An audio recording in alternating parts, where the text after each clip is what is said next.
گزشتہ خطبہ جمعۃ المبارک میں نے یہاں پہ بات چھوڑی تھی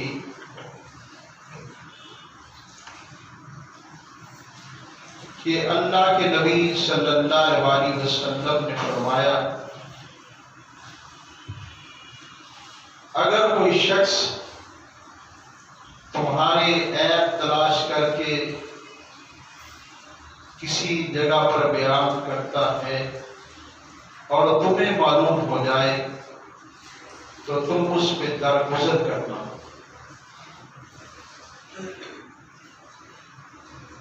اس کا فائدہ کیا ہوگا کہ آپ کے نامہ ایمان میں نیکیاں درج ہوتی جائیں گی اور اس کے نامہ ایمان میں گناہ لکھے۔ اور جو حدیث رسول اللہ صلی اللہ علیہ وسلم کا پیغام عظیم الشان ہے وہ یہ ہے کہ اللہ ایسے شخص پہ وبال نازل فرماتا ہے۔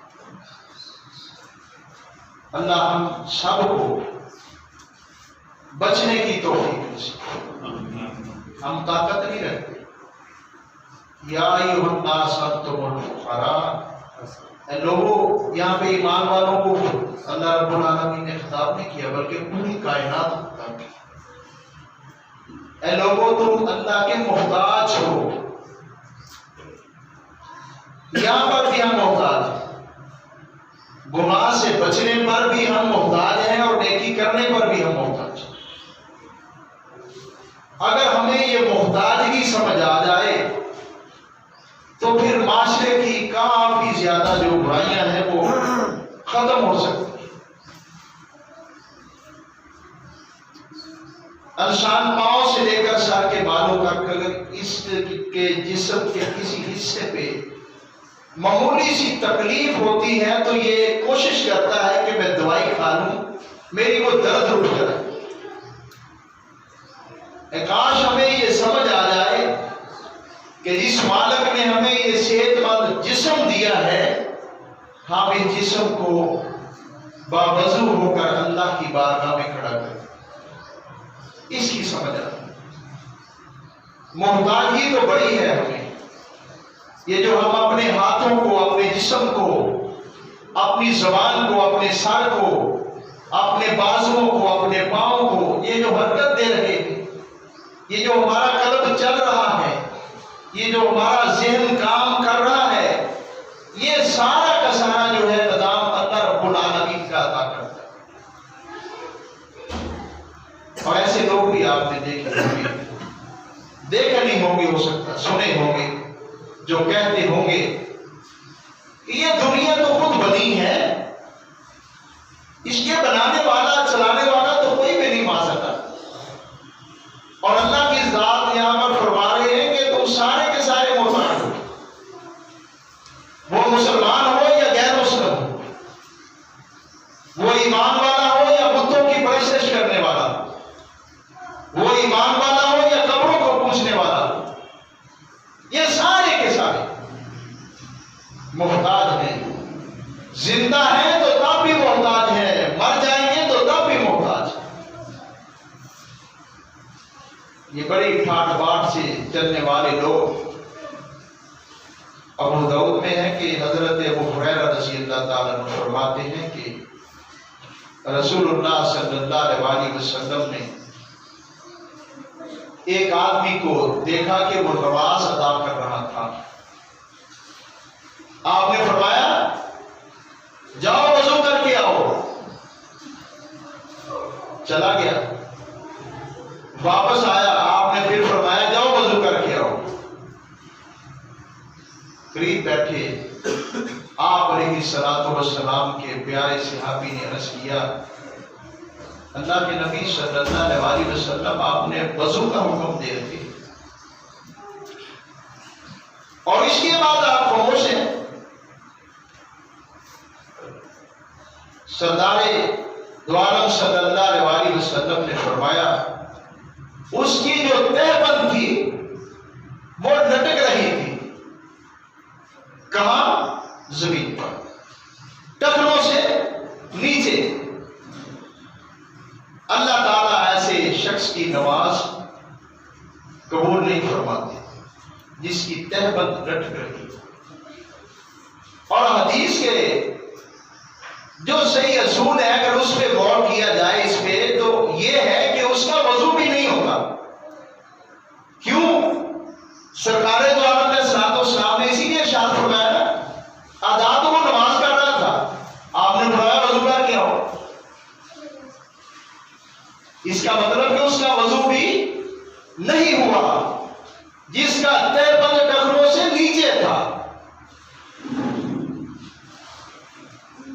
غور کریں آج ہم کس جگہ پہ کھڑے ہیں اور کیا کر رہے ہیں. آئیے حضرت رسول اللہ صلی اللہ علیہ وسلم کے پیارے صحابی کی بات عرض کرتا ہوں.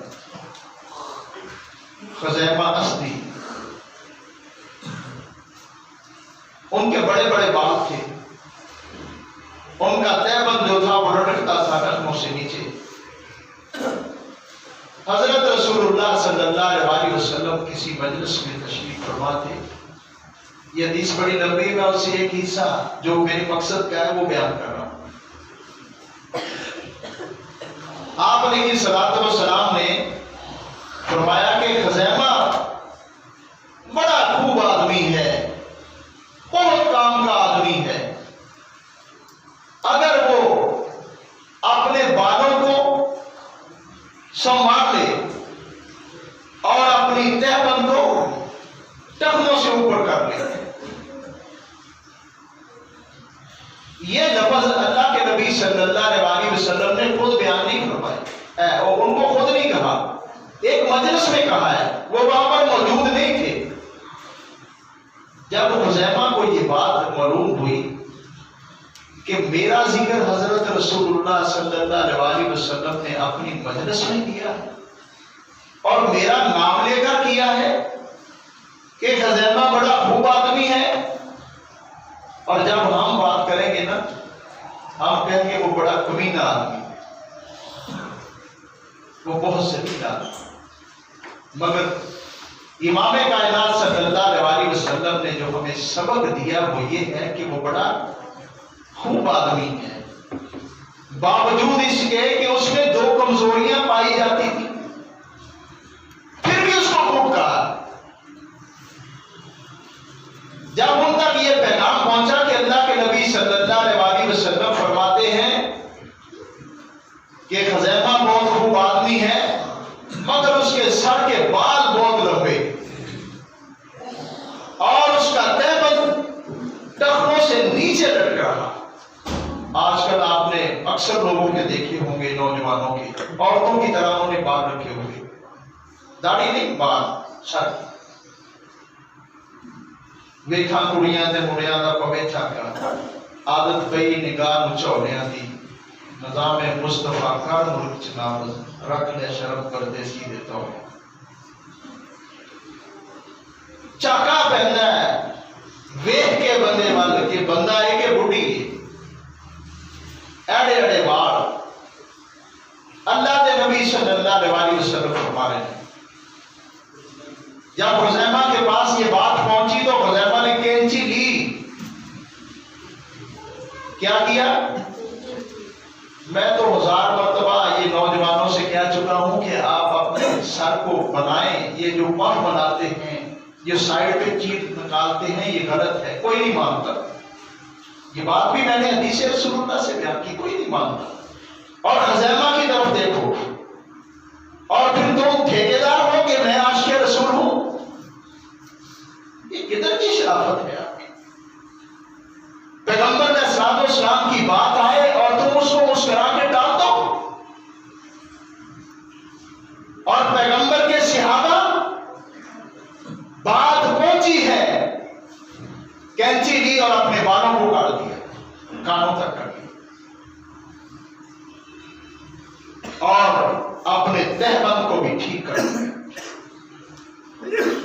آج کوئی شخص اٹھ کے کہے کہ میں پیغمبر کے صحابہ جیسا ہوں، استغفر اللہ معاذ.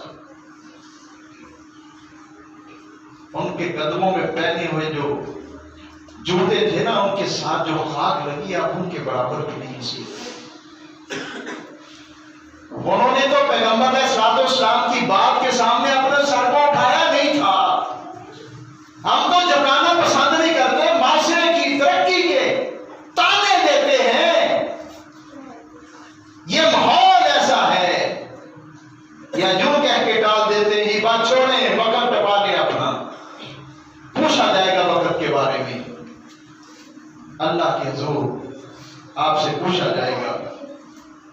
ابو داؤد میں حضرت ابو سعید خدری رضی اللہ عنہ فرماتے ہیں کہ حضرت رسول اللہ صلی اللہ علیہ وسلم نے فرمایا مسلمانوں کا جو پجامہ ہے، تہبند ہے، وہ نصف پنڈلی تک ہونا چاہیے، نصف پنڈلی تک۔ یہ کمزور ایمان کی حالت ہے کہ ہم ٹخنوں کو ننگا رکھیں۔ افضل ایمان کی حالت یہ ہے کہ آپ کی آدھی پنڈلی نظر آئے، جیسا عورتوں کی آتی ہے۔ میں پچھلے جمعے میں عرض کر چکا ہوں، نہ وہ غلط، آگے چل کے بات آئے گی۔ تو یہ بات حضرت رسول اللہ صلی اللہ علیہ وسلم نے فرمائی، اور ساتھ فرمایا کہ جو لوگ اپنے تہبند کو ٹخنوں سے نیچے رکھتے ہیں، اللہ رب العالمین پھر ان کو آگ میں جلائیں گے، آگ میں۔ اور جو شیخی میں آ کر، دولت کے، مال کے نشے میں آ کر اپنے تہبند کو لٹکاتا ہے، ایسے شخص کے بارے میں فرمایا حضرت رسول اللہ صلی اللہ علیہ وسلم نے کہ کل قیامت کا روز ہوگا، اللہ کی ذات نظر رحمت سے اس کی طرف نہیں دیکھے۔ جو بات حضرت رسول اللہ صلی اللہ علیہ وسلم نے فرما دی ہے کہ اللہ کی ذات نظر رحمت سے اس کی طرف نہیں دیکھیں گے، اب آپ کہیں گے معاشرہ یوں کہتا ہے تو نجات ہو جائے گی۔ آپ یوں کہیں کہ ہمیں پتھروں کے دور میں لے جانا چاہتے ہو، اللہ کے نبی صلی اللہ علیہ وسلم نے فرمایا سب سے بہترین دور میرا دور، اور میرے بعد جو اچھا دور ہے وہ میرے صحابہ کا دور، خلفاء راشدین کا۔ وہ سیدنا حضرت امام حسن رضی اللہ عنہ کی 6 ماہ کی خلافت تک ختم ہو جاتا ہے، اس کے بعد ملوکیت شروع ہو جاتا ہے، اس کے بعد بادشاہ شروع ہو جاتی ہے، آج تک وہ بادشاہ چلی آ رہی۔ کیوں ایسا ہے؟ ہم حضرت رسول اللہ صلی اللہ علیہ وسلم کی بات کو سنتے ہیں، اس پہ عمل نہیں کرتے۔ حضرت ابن عمر رضی اللہ تعالیٰ روایت فرماتے ہیں کہ میں نے نبی اکرم صلی اللہ علیہ وسلم کے پاس سے گزرا، عبداللہ بن عمر رضی اللہ عنہ کی بات ہو، جو عمر بن خطاب کے بیٹے ہیں، کہ میں سرکار کے قریب سے گزرا تو سرکار دو عالم علیہ السلام نے مجھے فرمایا کہ عبداللہ اپنے تہبند کو اوپر کر لو۔ میں نے اوپر کیا، آپ نے فرمایا اور اوپر کر لو، میں نے اور اوپر کر لیا، اور کہتے ہیں پھر اس وقت سے لے کر میں نے کوشش کی ہے کہ اس کے برابر اپنے تہبند کو رکھوں جو حضرت رسول اللہ صلی اللہ علیہ وسلم نے فرمایا تھا۔ اور یہ مکے کے سردار کا بیٹا ہے جس کی بات ہو رہی ہے، یہ بڑا چودھری ہے، یہ بڑا مالدار ہے، بڑا یہ کمانڈر ہے۔ یہ عام بات نہیں ہے کہ یہ وہ عام شخص تھے، یہ وہ لوگ تھے۔ اگر آپ کی پوری ملت اسلامیہ کے حکمرانوں کو ان کے ایک عمل پہ بھی قربان کیا جائے، ان کی حیثیت کوئی نہیں ہے، پوری دنیا کے حکمرانوں کی وہ لوگ تھے وہ۔ اور آج حضرت ابن عمر رضی اللہ عنہ، یہ دوسری روایت ہے، پہلی مسلم میں تھی، یہ ابو داؤد اور ترمذی میں بھی ہے کہ حضرت رسول اللہ صلی اللہ علیہ وسلم نے فرمایا اپنا کپڑا تکبر کی وجہ سے لمبا نہ کرو۔ بعض لوگ لمبے لمبے قمیص چلاتے ہیں تکبر کی وجہ سے، قیامت کے دن اللہ رب العالمین کی ذات ان کی طرف نظر رحمت سے نہیں دیکھیں گے ہی نہیں۔ حضرت ام المومنین ام سلمہ رضی اللہ تعالیٰ عنہا فرماتی ہیں کہ میں نے عرض کیا اللہ کے نبی صلی اللہ علیہ وسلم ہمارے لیے کیا آرڈر ہے؟ فرمایا آپ اپنے تہبند کو لمبا رکھو۔ کہتی میں نے عرض کی اگر چلتے ہوئے جب آپ ایک پاؤں کو دوسرے پاؤں کو اٹھا کے رکھیں گے آگے پیچھے تو تھوڑا سا خراب پیدا ہوتا ہے، تو آپ علیہ الصلوۃ والسلام نے فرمایا اس کو تہبند کو اور لمبا کر لو تاکہ تمہارے چلنے کو بھی کوئی دیکھے نہ۔ آج خواتین سینہ تان کر بازار سے گزرتی ہیں، لباس فٹ فاٹ پہن کے گزرتی ہیں، برقع فٹ فاٹ پہن کے گزرتی ہیں، خوشبو لگا کے گزرتی ہے، جس کا جرم بڑا سنگین ہے۔ عورت بازار میں اگر خوشبو لگا کے گزرتی ہے تو جرم بڑا سنگین ہے۔ کیا ہے؟ معمولی جرم اس کا یہ ہے کہ وہ زنا کے مترادف ہے۔ آپ لے کر دو اپنی بیویوں کو، اپنی بیٹیوں کو خوشبوئیں لے کر دو۔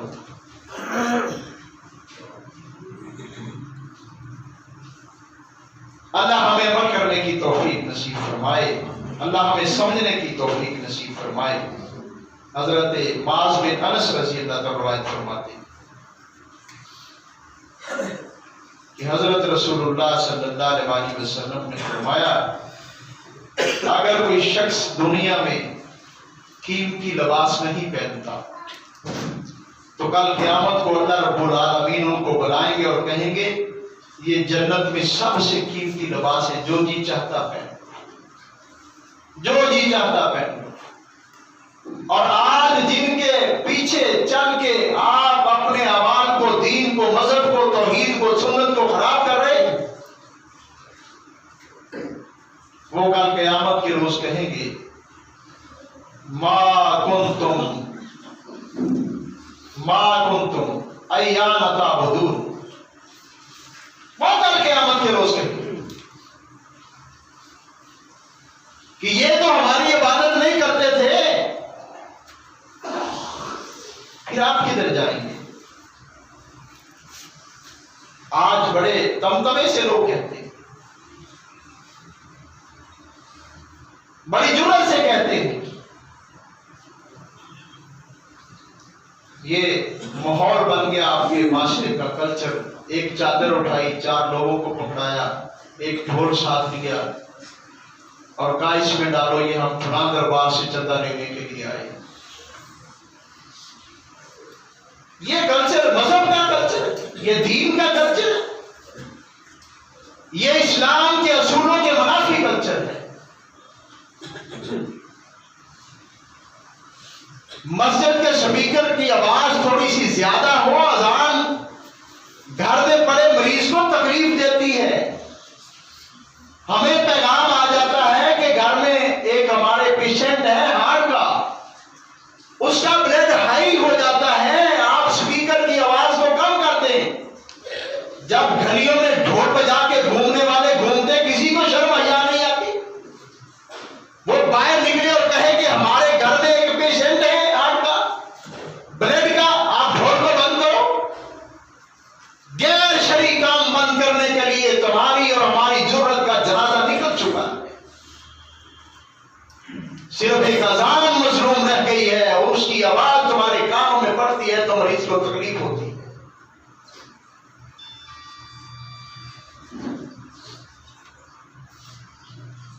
کیا کر رہے ہیں اور کہاں پہ کھڑے ہیں آپ؟ حضرت رسول اللہ صلی اللہ علیہ وسلم نے فرمایا، حضرت عمر بن شعیب رضی اللہ تعالیٰ فرماتے ہیں کہ میں نے اپنے باپ سے سنا، اور فرماتے ہیں انہوں نے اپنے باپ سے سنا، یعنی حضرت عمر بن شعیب فرماتے ہیں کہ دادا سے یہ بات پہنچی۔ حضرت رسول اللہ صلی اللہ علیہ وسلم نے فرمایا اللہ تعالیٰ اس بات کو پسند فرماتا ہے کہ اپنی نعمتوں کا اثر اپنے بندے میں دیکھے۔ اللہ اس بات کو پسند فرماتا ہے۔ کون سی نعمتیں؟ یہ پاؤں سے لے کر سر کے بالوں تک کتنی نعمتیں۔ ہمارے بال سفید ہوئے، ہم نے کلر لگا لیا، یہ بھی نعمت تھی۔ جب بادشاہ تھے یہ کیا تھی؟ نعمت تھی. یہ آنکھوں کی بنائی جب یہ چشمے کی ضرورت نہیں تھی، یہ بڑی نعمت تھی. اب اس نعمت میں کمزوری آئی، بادشاہ تھے سفید ہوئے. اللہ چاہتے ہیں کہ جو نعمتیں میں نے تمہیں عطا کی ہیں میں اس کا اثر تم میں دیکھوں. اثر دیکھنے سے مراد کیا ہے کہ اللہ تمہیں اپنے گھر میں باحالت نماز دیکھنا چاہتے. باوضو مسجد میں آ کر نماز ادا کرو، قرآن کی تلاوت کرو. اللہ اپنی نعمتوں کا اثر دیکھنا چاہتے ہیں. اپنے بھائی سے انصاف کرو. اللہ اپنی نعمتوں کا اثر دیکھنا چاہتے ہیں. اپنے بیٹوں سے انصاف کرو، اپنی بیٹیوں سے انصاف کرو، اپنے ماں باپ سے انصاف کرو، اپنے عزیز و اقارب سے انصاف کرو، اپنے ہمسائے سے انصاف کرو. اللہ اپنی نعمتوں کا اثر دیکھنا چاہتے ہیں. اپنے وعدے کی پاسداری کرو. اللہ اپنی نعمتوں کا اثر دیکھنا چاہتے ہیں. امانت دی ہے وہ دیانت سے لوٹا دو. وعدہ کیا ہے اس کو پورا کرنے کی کوشش کرو. یہ اللہ اپنی نعمتوں کا اثر تم میں دیکھنا چاہتے ہیں. اللہ ہمیں ایسا اثر عطا فرما دے جس سے ہماری دنیا اور آخرت بن جائے. وآخر دعوانا ان الحمد للہ رب العالمین.